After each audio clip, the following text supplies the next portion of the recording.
हमेशा जितना सोचते हो उससे ज़्यादा करने की कोशिश करनी चाहिए। हमेशा जितना सोचते हो उससे ज़्यादा करने की कोशिश करनी चाहिए। हेलो एवरीवन, मैं बसंत मौर्य स्वागत करता हूं आपको हमारे IAS पॉइंट के यूट्यूब चैनल पे।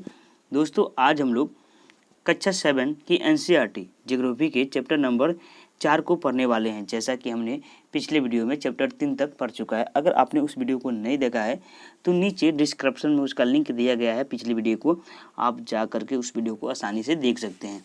तो चलिए शुरू करते हैं। हमारा चैप्टर नंबर 4 है वायु। जैसे कि हम लोग जानते हैं कि हमारी पृथ्वी की ओर चारों तरफ वायु है। वायु की चारों तरफ घनी चादर है जिसे हम लोग वायुमंडल कहते हैं। पृथ्वी पर सभी जीव जीवित रहने के लिए वायुमंडल पर ही निर्भर रहते हैं। हम लोग भी पृथ्वी पर जीने के लिए वायुमंडल पर ही निर्भर हैं और वायुमंडल पृथ्वी पर ही केवल उपस्थित है। मतलब कि पृथ्वी ही एक ऐसा ग्रह है जहाँ पे वायु पाई जाती है। चंद्रमा पे या और किसी भी ग्रह पे नहीं पाई जाती है, जहाँ पे जीवन संभव नहीं है। देखिए, यह हमें सांस लेने के लिए वायु प्रदान करता है एवं सूर्य की किरणों के हानिकारक प्रभाव से हमारी रक्षा भी करता है। यदि सुरक्षा की यह चादर ना हो तो दिन के समय सूर्य की गर्मी से तप्त होकर जल सकते हैं। अगर ये वायु हमारी उपस्थिति में नहीं रहेगी तो सूर्य की अत्यधिक रोशनी के कारण, अत्यधिक गर्मी ताप के कारण हम लोग की शरीर भी जल सकती है। देखिए, एवं रात के समय ठंड से जम सकते हैं हम लोग। अतः यह वह वायु राशि है जिसने पृथ्वी के तापमान को रहने योग्य बनाया है। आइए इधर हम लोग समझते हैं कि आप जानते हैं कार्बन डाइऑक्साइड वायुमंडल में फैलकर पृथ्वी से विकसित ऊष्मा को पृथ्वी पर रोककर ग्रीन हाउस प्रभाव पैदा करती है। इसलिए इसे ग्रीन हाउस प्रभाव वाली गैस भी कहते हैं। और इसके अभाव में धरती इतनी ठंडी हो जाती है कि इस पर रहना असंभव होता है। किंतु जब कारखानों एवं कार के धुएं से वायुमंडल में इसका स्तर बढ़ता है तब इस ऊष्मा के द्वारा पृथ्वी का तापमान बढ़ता है। इसे भूमंडलीय तापन यानी ग्लोबल वार्मिंग कहते हैं। पृथ्वी के तापमान में इस वृद्धि के कारण पृथ्वी के सबसे ठंडे प्रदेश में जमी हुई बर्फें पिघलती है, जिसके परिणाम स्वरूप समुद्र के जल स्तर में वृद्धि होती है, जिससे तटीय क्षेत्रों में बाढ़ आ सकती है। जब अत्यधिक ताप एवं गर्मी पड़ेगी तो जो भी बर्फ वाली पहाड़ी इलाका होगी वह पिघलेगी और पिघलेगी तो पानी बनेगी। जब पानी बनेगी तो वह नदियों में जाकर भरेगी और जब नदियों में भरेगी तो नदियाँ उफान में आएगी, नदियाँ तबाही मचाएगी, जिससे हमारे क्षेत्रों में, निकटती क्षेत्रों में, तटीय क्षेत्रों पे जहाँ पे लोग निवास करते हैं नदी के, वहाँ पे बाढ़ की संभावनाएं रहती है और बाढ़ आ भी जाती है। दीर्घ अवधि में इसके कारण जलवायु में अत्यधिक परिवर्तन हो सकता है, जिसके फलस्वरूप कुछ पौधे एवं पशु लुप्त भी हो सकते हैं और ऐसे होता भी है। आइए हम लोग जानते हैं वायुमंडल का संगठन। देखिए, नाइट्रोजन तथा ऑक्सीजन ऐसी दो गैसें हैं जिनसे वायुमंडल का बड़ा भाग है। Carbon dioxide, helium, ozone, argon एवं हाइड्रोजन कम मात्रा में पाई जाती है। देखिए, यहाँ पे जो कार्बन डाइऑक्साइड है वह बहुत कम मात्रा में 0.03% और जो आर्गन है 0.93% है और वही हमारी नाइट्रोजन की संख्या है 78% और ऑक्सीजन है 21% और अन्य सभी गैसें हैं जो 0.4% हैं। इन गैसों के अलावा धूल के छोटे छोटे कण भी हवा में मौजूद होते हैं, जिसमें वायु के विभिन्न संघटकों के प्रतिशत दर्शाए गए हैं। नाइट्रोजन वायु में सर्वाधिक पाई जाने वाली गैस है। जब हम सांस लेते हैं तब फेफड़ों में कुछ नाइट्रोजन भी ले जाते हैं और फिर उसे बाहर निकाल देते हैं, परंतु पौधों को अपने जीवन के लिए नाइट्रोजन की आवश्यकता होती है। वे सीधी वायु से नाइट्रोजन नहीं ले सकते। मृदा या कुछ पौधों की जड़ें में रहने वाली जीवाणु वायु से नाइट्रोजन लेकर इसका स्वरूप बदल देते हैं, जिससे पौधों का उसका प्रयोग कर सकें। जो पौधे होती है वह डायरेक्टली नाइट्रोजन को नहीं ले सकते हैं, वह मानव के द्वारा या मृदा कि किसी अन्य प्राणी जीव के थ्रू वो लोग लेते हैं। देखिए यहाँ पे ऑक्सीजन वायु में प्रचुरता से मिलने वाली दूसरी गैस है। ऑक्सीजन वायु से प्रचुरता से मिलने वाली दूसरी गैस है। मनुष्य तथा पशु सांस लेने में वायु से ऑक्सीजन प्राप्त करते हैं। मनुष्य तथा पशु सांस लेने में ऑक्सीजन का प्रयोग प्राप्त करते हैं और जो हमारे पेड़ पौधे हैं वह कार्बन और हम लोग उसे ले लेते हैं। देखिए, और रात के समय वो छोड़ते हैं। देखिए, हरे पादप प्रकाश संश्लेषण द्वारा ऑक्सीजन उत्पन्न करते हैं। इस प्रकार वायु में ऑक्सीजन की मात्रा समान बनी रहती है। यदि हम कुछ वृक्ष काटते हैं तो यह संतुलन बिगड़ जाता है। यहाँ पे कुछ जानते हैं, जब वो वायु गर्म होती है तो फैलती है और हल्की होकर ऊपर उठ जाती है।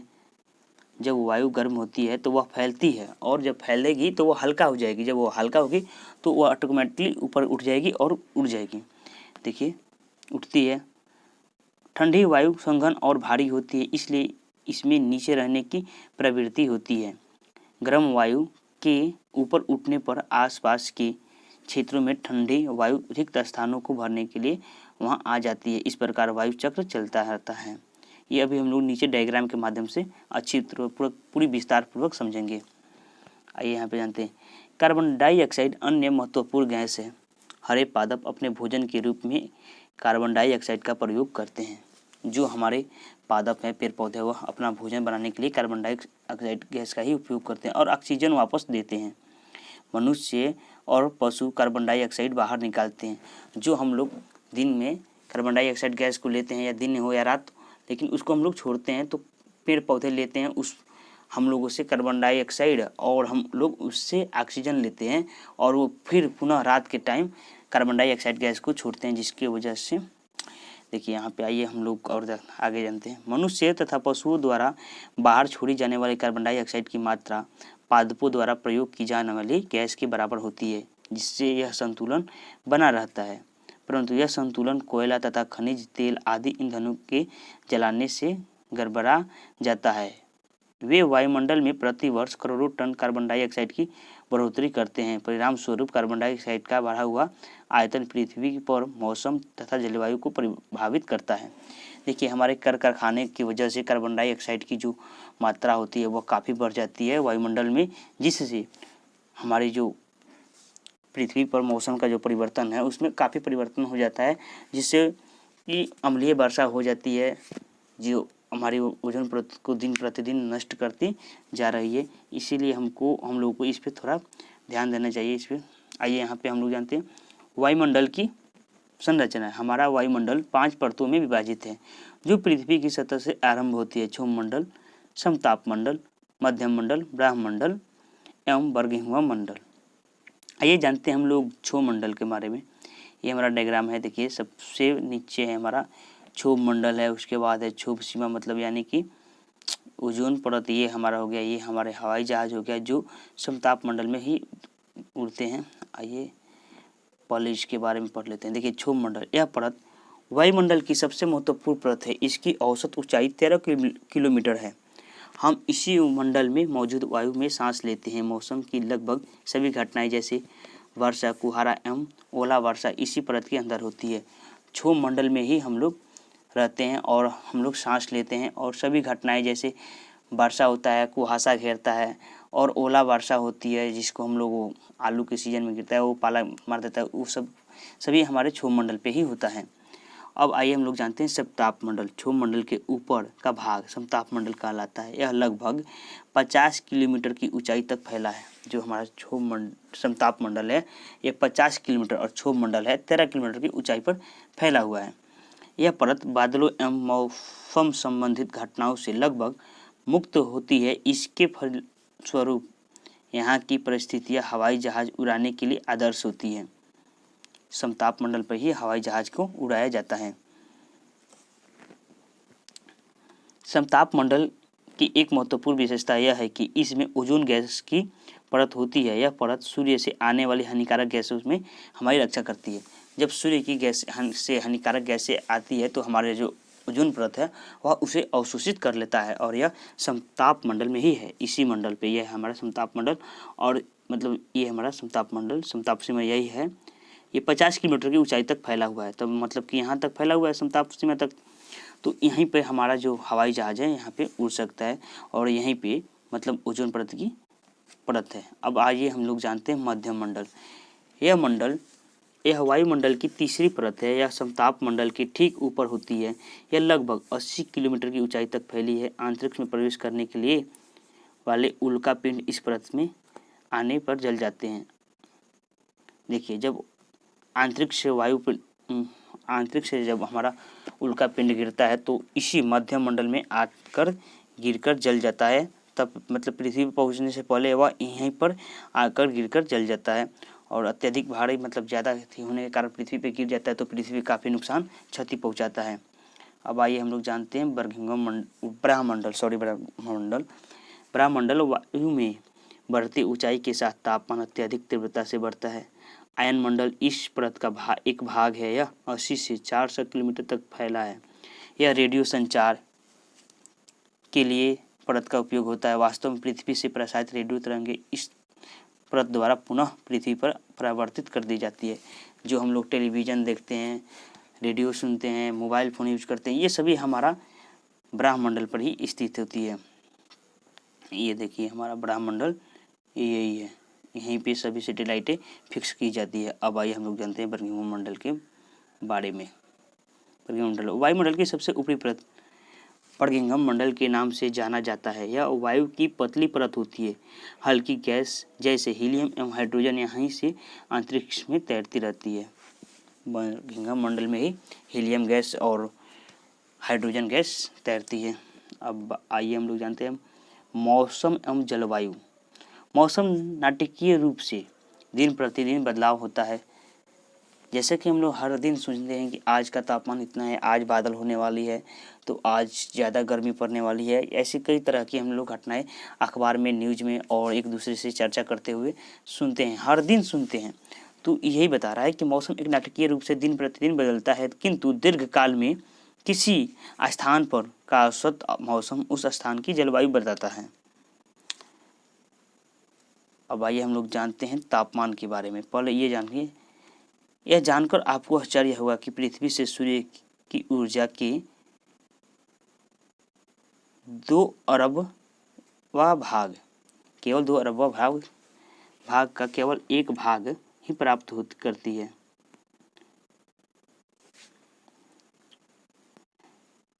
यह 2 अरब भाग का केवल एक भाग है हमारी जो सूर्य की ऊर्जा है पृथ्वी का। ये हम देखिए, यह जानकर हमें आश्चर्य होगा कि पृथ्वी सूर्य की ऊर्जा के केवल 2 भाग का केवल एक भाग है।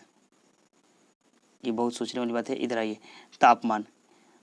आइए तापमान के बारे में जानते हैं। हम लोग दिन प्रतिदिन जिस तापमान का अनुभव करते हैं वह वायुमंडल का तापमान होता है। वायुमंडल में मौजूद ताप एवं शीतलता के परिणाम को तापमान कहते हैं। वायुमंडल का तापमान केवल दिन और रात में ही नहीं बदलता बल्कि ऋतुओं के अनुसार भी बदलता है। शीत ऋतु की अपेक्षा ग्रीष्म ऋतु में ज़्यादा गर्म होती है। ये हमारा तापमान मापता है और ये वायु दाब वाली है, नापने वाली है। और यह हमारा वर्षा मापी यंत्र है और यह हमारा पवन की दिशा बताने वाला यंत्र है। पुराने ज़माने में मतलब प्राचीन काल में लोग ऐसे ही पवन की दिशा को दर्शाते हैं। आजकल तो टेक्नोलॉजी के क्षेत्र में बहुत सारे मशीनें आ चुकी है, तो अभी भी ये कहीं कहीं पे है। आइए हम जानते हैं आयतन एक महत्वपूर्ण कारक है जो तापमान के वितरण को प्रभावित करता है। सूर्य से आने वाली वह ऊर्जा जिसे पृथ्वी रोक लेती है आतपन कहलाती है। सूर्य से आने वाली मतलब सूर्य से जो आने वाली ऊर्जा होती है उसको पृथ्वी हमारी रोक लेती है, उसको हम आतपन कहते हैं। आतपन सूर्यातप की मात्रा भूमध्य रेखा से ध्रुवों की ओर घटती है। जो हमारी भूमध्य रेखा होती है, यह हमारी भूमध्य रेखा होती है, इससे ध्रुवों की तरफ घटती है, इसलिए तापमान उसी प्रकार घटता जाता है। क्या आप समझ गए होंगे कि ध्रुवों में गर्भ से क्यों ढके हुए हैं? हाँ, क्योंकि वहाँ पे सूर्य की प्रकाश नहीं पहुँच पाती है।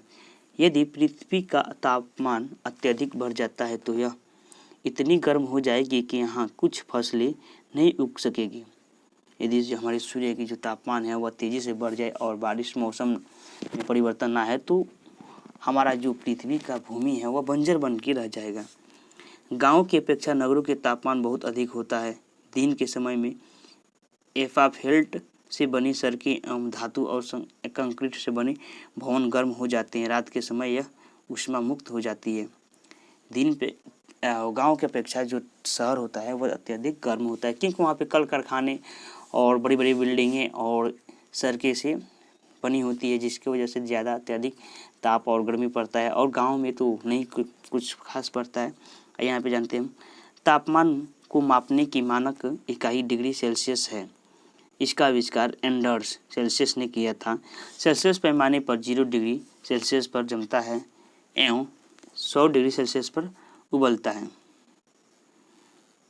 अब तो समझिएगा। अब आइए इधर वायु दाब। हमारे शरीर का उच्च दाब के साथ बल लगती है, किंतु हम इसका अनुभव नहीं करते। यह इसलिए होता है क्योंकि वायु का दाब हमारे ऊपर सभी दिशाओं में लगता है और हमारा शरीर विपरीत बल लगाता है। पृथ्वी की सतह पर वायु के भार द्वारा लगाया गया दाब वायु दाब कहलाता है। वायुमंडल में ऊपर की ओर जाने पर दाब तेजी से गिरने लगता है। समुद्र स्तर पर वायु दाब सर्वाधिक होता है और ऊंचाई पर जाने पर यह घटता जाता है।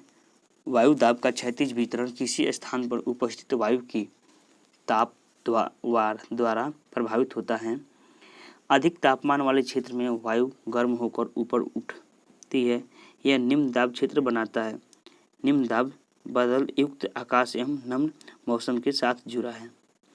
ये इधर भी हम अब कुछ दे रहे हैं, इधर कुछ इफेक्ट देख लेते हैं कि क्या आप जानते हैं कि चांद पर वायु नहीं है। यह हम तो जानते ही हैं, पर पिछले अध्याय में हम लोग पढ़ चुके हैं। अतः वहाँ वायु दाब भी नहीं है।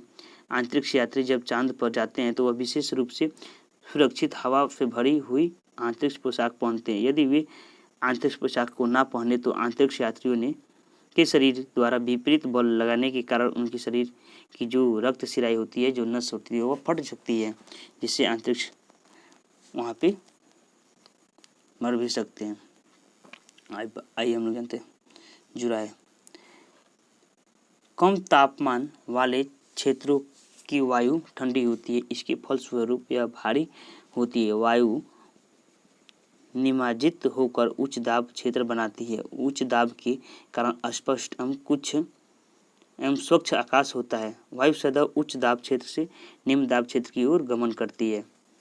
ये हमारा हो गया पवन के बारे में। आप लोग जानेंगे पवन यानी कि हवा, पवन कैसी बहती है। देखिए, उच्च दाब क्षेत्र से निम्न दाब क्षेत्र की ओर वायु की गति को पवन कहते हैं। आप पवन को काम करते देख सकते हैं जब यह सड़क पर गिरी पत्तियों को उड़ाती है अथवा तूफान के समय पेड़ों को उखाड़ देती है। ये तो आपने देखा ही होगा। कभी कभी जब पवन धीरे धीरे बहती है तो आप इसे महीन धूल या धुएं को उड़ाते देख सकते हैं। दोस्तों, एनसीईआरटी बुक पढ़ने से आपको ज़्यादा समझने की ज़रूरत नहीं पड़ती, क्योंकि इसमें इतना विस्तार पूर्वक पढ़ा ही दिया जाता है लिखा कि आपको दूसरे से समझने की ज़रूरत हो ही नहीं। आप खुद भी घर पे सेल्फ स्टडी भी करके पढ़ाई कर सकते हैं। देखिए, इसमें इतना विस्तार पूर्वक समझाया गया है कि मैं आपको क्या समझाऊं यही समझ में नहीं आता है। धीरे धीरे बहती है तो आप इसे महीने धूल कर या धुएं को उड़ाते देख सकते हैं। कभी कभी पवन इतनी तेजी से होती है कि इसके विपरीत दिशा में चलना कठिन हो जाता है। कभी कभी वायु अगर पश्चिम से बढ़ाता है तो वह इतना तेजी से होता है कि अगर हम पश्चिम से पूरब की तरफ जाना चाहेंगे तो नहीं जा सकते हैं। बहुत ज़्यादा दाब पड़ता है हम लोगों के ऊपर। ऐसे अवश्य हम लोगों ने अनुभव किया ही है। 3 उदाहरण सोचिए, तीनों प्रकार के बाजे थे। ये तो उदाहरण दे रहा है। अब आइए इधर जानते हैं हम लोग। पवन का नाम उसके आने की दिशा के आधार पर निर्धारित होता है। ये तो मैं अभी आपको बता दिया। पश्चिम से आने वाली को हम पछुआ कहते हैं और पूर्व से आने वाली को पूर्वा कहते हैं। आज लगता है आज का वीडियो काफ़ी लंबा हो जाएगा। ये देखिए हमारी अस्थाई पवनें। यहाँ पे देखिए, यहाँ पे मैप के माध्यम से भी हम लोग समझेंगे। पहले पढ़ लेते हैं। देखिए, अस्थाई पवनें व्यापारिक पश्चिम एवं पूर्व पवनें अस्थाई पवनें हैं। ये वर्ष भर लगातार निश्चित दिशा में चलती रहती है। यह हमेशा एक ही दिशा में चलती होती है। और देखिए, मौसमी पवनें, ये पवनें विभिन्न ऋतुओं में अपनी दिशा बदलती रहती है। उदाहरण के लिए भारत में मानसून पवनें। स्थानीय पवनें, ये पवनें किसी छोटे क्षेत्र में वर्षा या दिन के किसी विशेष समय में चलती है। उदाहरण के लिए स्थल एवं समुद्री समीर। क्या आपको भारत के उत्तरी क्षेत्र की गर्मी एवं शुष्क स्थानीय पवन याद है? यस, इसे लू कहते हैं।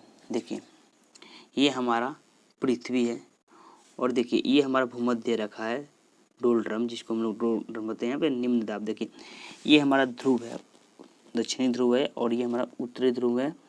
यहाँ पे देखिए जो पवनें होती है, ध्रुवीय पवनें, वह ऐसे चलती है। इस पे सभी बताया गया है। देखिए यह ऐसे चलती है और जो यहाँ पे हमारा उपोषण उच्च दाब हार्श अक्षांश है ये वाला, यहाँ के ऊपर, इससे ऊपर जो पछुआ हवा, जो पछुआ बहती है वह ऐसे बहता है, यह पछुआ चलता है। और उत्तरी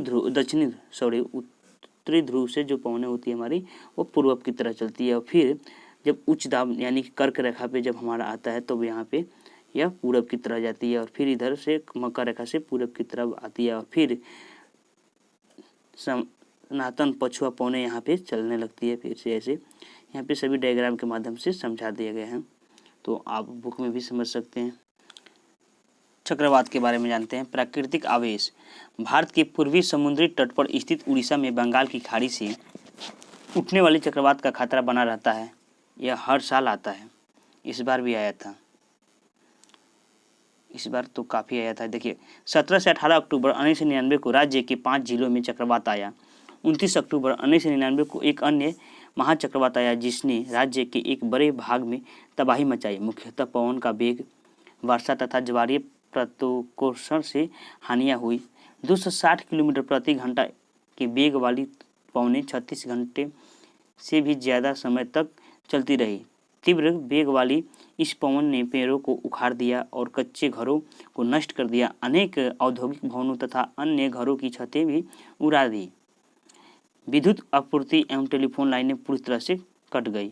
चक्रवात में तो ये सभी पोल, खंभा, जो भी होता है हमारी टेलीफोन, सभी चीज़ें, नेटवर्किंग प्रॉब्लम, सब चीज़ बाधित हो जाती है।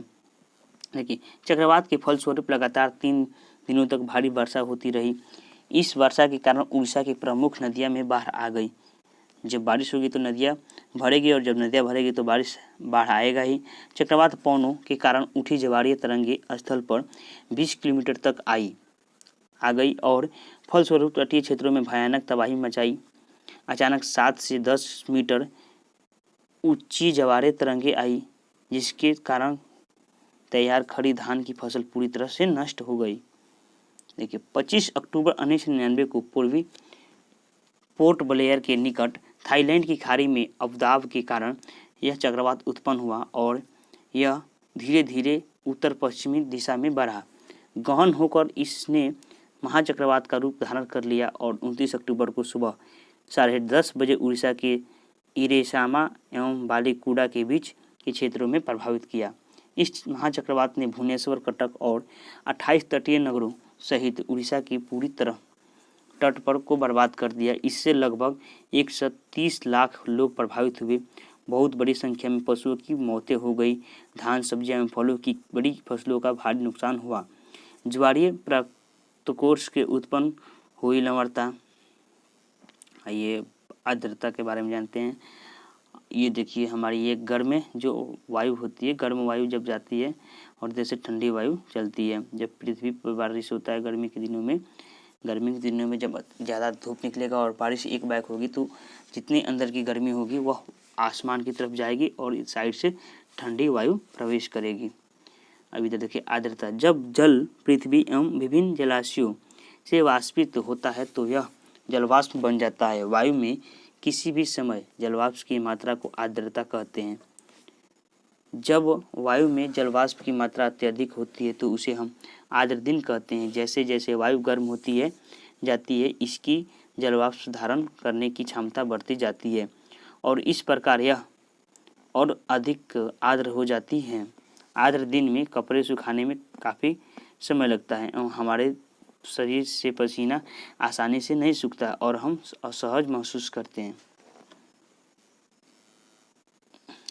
जो ठंडी के दिनों में हमारे जो कपड़ा होता है या वह जल्दी नहीं सूखता है, जो हमारे शरीर का, आइए इधर हम लोग जानते हैं। देखिए जब जलवाष्प ऊपर उठता है तो यह ठंडा होना शुरू हो जाता है। जलवाष्प संघनित होकर ठंडा होकर जल की बूंदें बनाते हैं। बादल इन्हीं जल बूंदों की ही एक समूह होता है। जब जल की ये बूंदें इतनी भारी हो जाती है कि वायु में तैर ना सके तब ये वर्षा के रूप में नीचे आ जाती है। जब ये आर्द्र ऊपर की तरफ जाती है तब यह वायुमंडल में इतना ना भारी हो जाता है जिसके वजह से वह उड़ नहीं पाती है, तो यह बादल के रूप में बन जाता है जिससे बारिश होती है। यह देखिए, आकाश में उड़ते हुए जेट हवाई जहाज अपने पीछे सफ़ेद तथा पथ चिन्ह छोड़ते हुए देखे ही होंगे। दिखते ही जब जहाज बढ़ता है तो पीछे धुआं की तरफ छूटता है। इनके इंजन से निकलने वाली नमी संघनित हो जाती है। वायु के गतिमान ना रहने की स्थिति में यह संघनित नमी कुछ देर तक पथ के रूप में दिखाई देती है, उसके बाद वह विलुप्त हो जाती है। पृथ्वी पर जल के रूप में गिरने वाली वर्षा कहलाता है। ज़्यादातर भौम जल वर्षा जल से प्राप्त होता है। पौधे जल संरक्षण की मदद करते हैं। जब पहाड़ी पार्श्वों से पेड़ काटे जाते हैं तो वर्षा जल अनावृत पहाड़ों से नीचे बहता है एवं निचले झलकों में बाढ़ का कारण बनता है। क्रियाविधि आधार पर वर्षा के 3 प्रकार की: संवहनी वर्षा, पर्वतीय वर्षा एवं चक्रवातीय वर्षा। तो आइए अब हम लोग वर्षा के बारे में अगले चैप्टर में लगता है पढ़ेंगे। देखिए, पौधों तथा जीव जंतुओं के जीवित रहने के लिए वर्षा बहुत महत्वपूर्ण है। इससे धरातल का ताज जल प्रदान होता है। यदि वर्षा कम हो तो जल की कमी तथा सूखा हो जाता है। इसके विपरीत अगर वर्षा अधिक होती है तो बाढ़ आ जाती है। वर्षा के दूसरे रूप में हिम समूहित वृष्टि का तथा ओला है। तो दोस्तों, अब हम लोग का जो चैप्टर हुआ यह हो गया समाप्त। अभी हम लोग वर्षा के बारे में अगले चैप्टर यानी चैप्टर नंबर 5 में पढ़ेंगे। तो चलिए चलते हैं, अब इसका जो क्वेश्चन आंसर है उसको हम लोग सॉल्व कर लेते हैं। देखिए, तो चलिए, हमारा पहला क्वेश्चन है, निम्नलिखित में कौन सी गैस हमें सूर्य की हानिकारक किरणों से बचाती है? तो ये मैं आपको बताया हूँ कि जो ओजोन परत होती है वह सूर्य से आने वाली हानिकारक गैस को अवशोषित कर लेती है और उससे हमारी रक्षा करती है। वायुमंडल की सबसे महत्वपूर्ण परत कौन सी है? जो वायुमंडल की होती है वह सबसे महत्वपूर्ण जो परत है वह है क्षोभमंडल, क्योंकि क्षोभमंडल पे ही हम लोग रहते हैं। क्षोभमंडल पे सभी जीव प्राणी जीवित रहते हैं या अपना सभी कार्य करते हैं। और आइए आगे देखते हैं, वायुमंडल की निम्न परतों में कौन सी बादल विहीन है? बादल विहीन यानी कि समताप मंडल। और वायुमंडल की परतों में जब हम ऊपर जाते हैं तब वायु दाब बढ़ता है कि घटता है? ऊपर जाते हैं तो वायु दाब हम लोग का घटता है और नीचे जाते हैं तो बढ़ता है। जब वृष्टि तरल रूप से में पृथ्वी पर आती है तब हम उसे क्या कहते हैं? इसको आप लोग कमेंट में बताइएगा। इसका आंसर मैं आप लोगों को नहीं बता रहा हूँ। तो चलिए दोस्तों, अब हम लोग का फाइनली ये चैप्टर हो गया समाप्त। अब हम लोग अगले वीडियो में अगले चैप्टर को कवर करेंगे। तो दोस्त, अगर आप नए हैं तो हमारे यूट्यूब चैनल को अभी तक सब्सक्राइब नहीं किए हैं तो प्लीज़ सब्सक्राइब कर लीजिए और हाँ, बेल आइकन को ज़रूर दबा लीजिए ताकि हमारी हर वीडियो का नोटिफिकेशन आपके पास पहुंच सके। और प्लीज़ लाइक कीजिए, शेयर कीजिए और कमेंट करके हमारे क्वेश्चन का जो है उसका आंसर दीजिए। नहीं, जो भी आ रहा है गलत या सही वही दीजिए, हम उसका सही आंसर देंगे आपको। तो चलिए मिलते हैं अगले चैप्टर में। तब तक ले दीजिए हमें इजाज़त। जय हिंद, जय भारत, वंदे मातरम।